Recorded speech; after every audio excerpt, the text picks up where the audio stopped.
Hi everyone, my name is Amanda and I'm in the honors program here at Chafee, and I chose to do my research project on attachment theory. My idea was actually inspired by TikTok. One night I came across a video created by user OnlyJasis who talked about how important attachment theory is to all of the relationships we have in our lives. The purpose of my project was to gain a better understanding of attachment theory. To do this, I researched the validity of attachment theory and its origins, how early life relationships impact those in later life, why secure attachment is the goal, and do we hop from different attachment styles throughout life? Before we can understand the concept of attachment theory, it is essential to define the word attachment. In our textbook, attachment is defined as the strong affectionate tie we have with special people in our lives that leads us to be comforted by their nearness in times of stress. Before attachment theory was developed, some psychologists thought that attachment in infants was related to hunger. Researchers thought that infants imprinted on their parent or caregiver, who fed them while they smiled at them and softly caressed them. This is an example of behaviorism. The belief that food is associated with emotional bonding was proven false by the 1950s experiment conducted by Harry Harlow. During this experiment, infant monkeys preferred to cuddle and spend more time with a soft terry cloth surrogate mother over a wire mesh mother holding a bottle. What they found is that infants and animals are born ready to be social as means of survival. Let me show you a monkey raised on a nursing wire mother. Now here are 106's two mothers. As you can see, it was weaned on a wire mother. Here's baby 106. Watch. He's going to the wire mother. He's got to eat to live.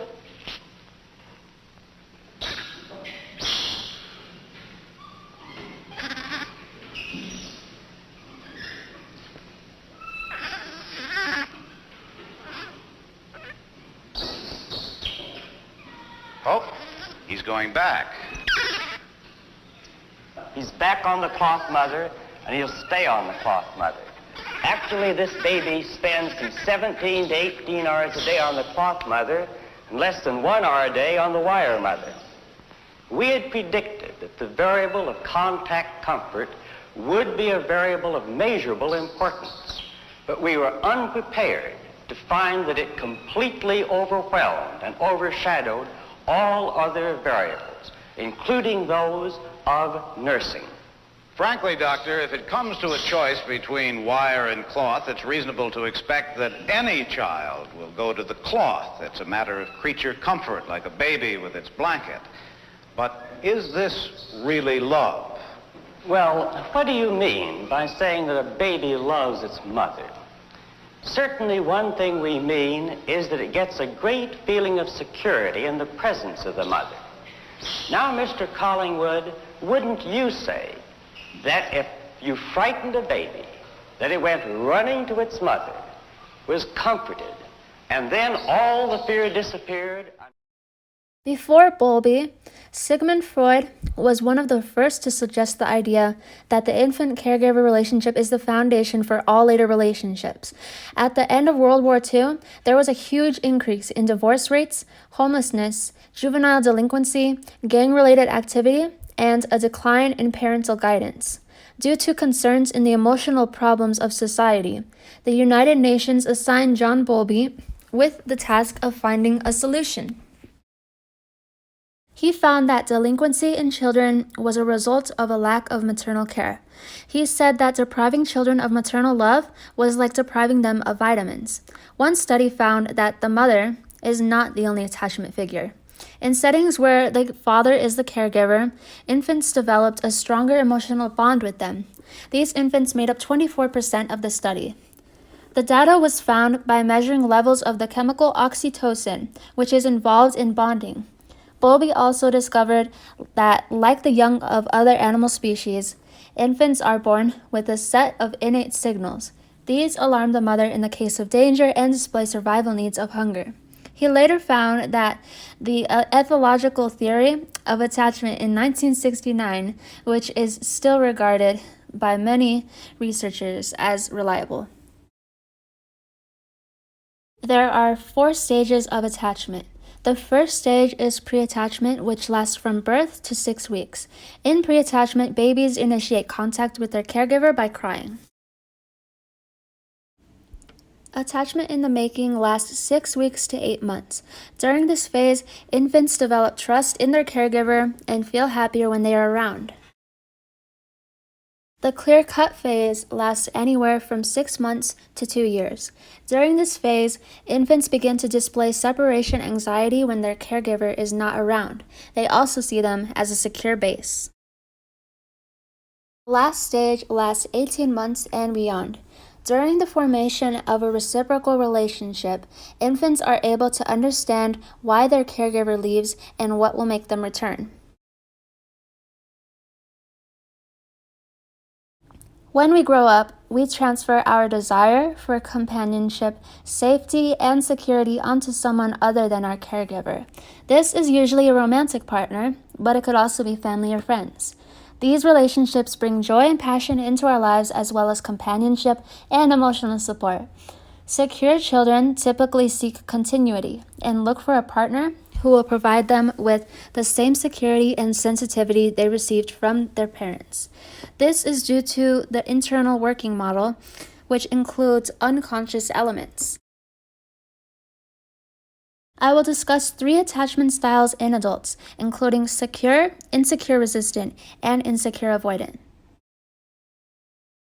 So, securely attached infants display joy when their caregiver is present and perceive them as a secure base.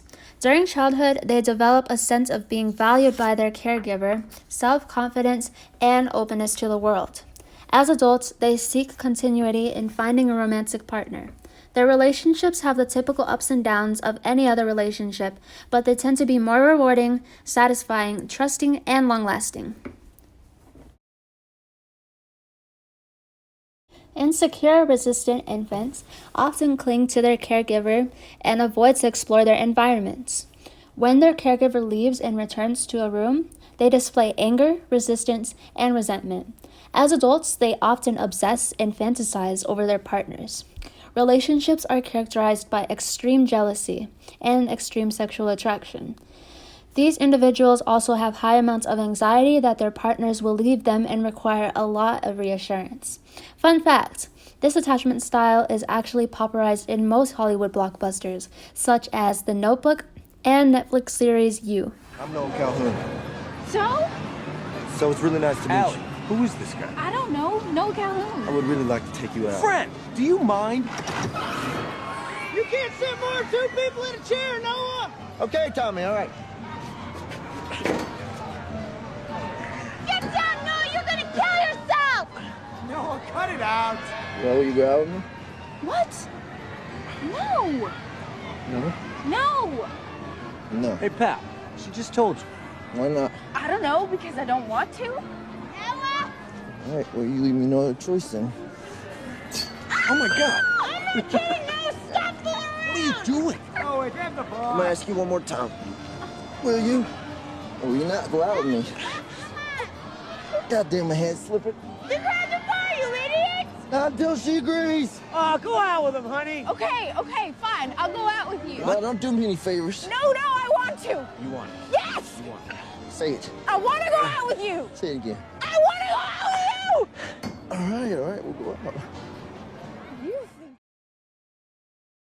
Infants who are insecure avoidant are unresponsive when their parent is present and remain neutral when they leave. This may be due to having a partner who is emotionally distant. As adults, they reject intimacy and closeness in fear of rejection. They become emotionally self-sufficient, independent, and distant. Don't you? Hey, Mr. Krabs! What? What is it, boy? Squidward's father never hugged him. Isn't that sad? Yes, I suppose that is rather sad, but Squidward can hug himself during his break. Now get back to work! Just like the robot in the movie. He couldn't cry either.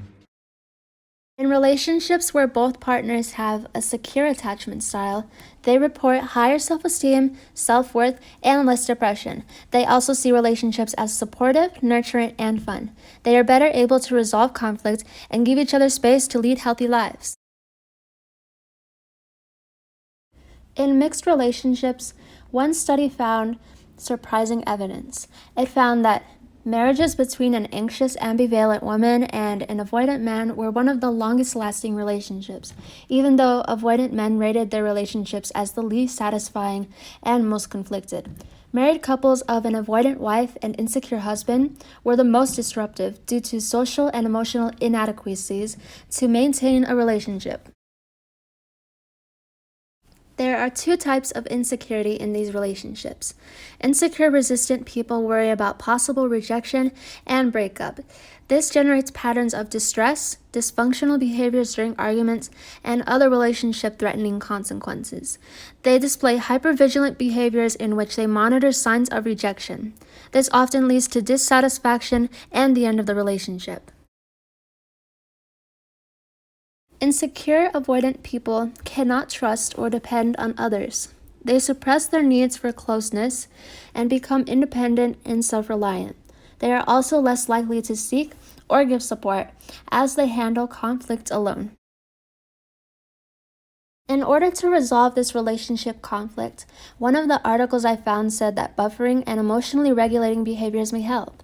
Insecure, resistant partners benefit more from the reassurance that they are loved and supported and the attempt to fulfill their needs. Avoidant partners benefit from behaviors that allow them to maintain their distance and independence. Softer influence tactics can also be used during arguments. To conclude this presentation, Bowlby's attachment theory, which was developed in 1969, remains true today. Our attachment style is formed when we are infants, and securely attached people tend to carry this style into later life. How we are raised impacts the way we take on relationships in love and in friendship. Although insecure attachment styles bring forth more conflict, there are solutions to having a happier, healthier relationship. I hope you guys enjoyed this presentation, and I hope y'all have a safe summer. Thank you.